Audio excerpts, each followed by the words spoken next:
जब सुने के होई भोजपुरी गाना बस बजा के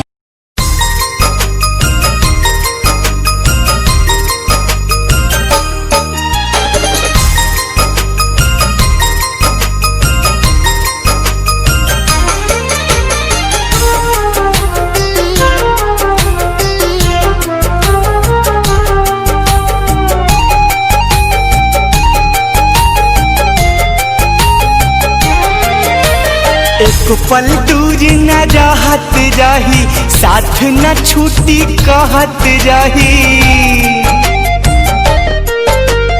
एक पल दूर न रहत रही, साथ न छूटी कहत रही। तने बात भगवान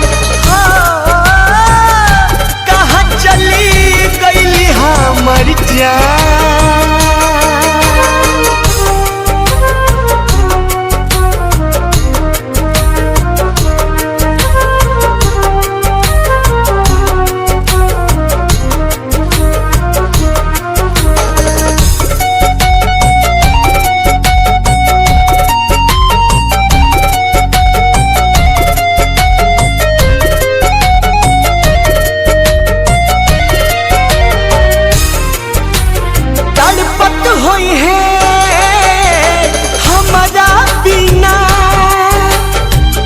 गिरत होई अखिया से पानी,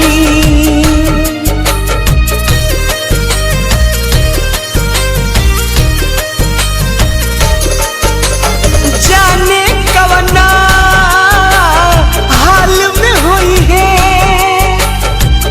यह सोची बढ़े परेशानी, ना मिली है तो जी ना पाई, उनका बिना हम मर जाई। सारा जग लागेला वीरान,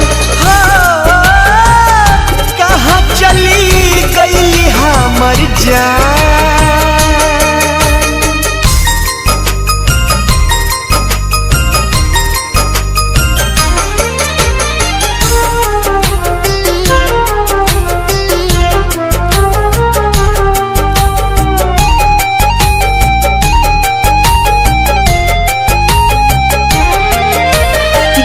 बन खोजनी ताल तलैया,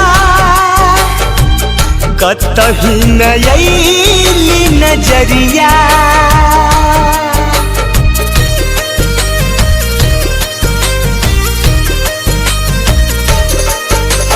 जे भी मिलल सबसे पूछनी,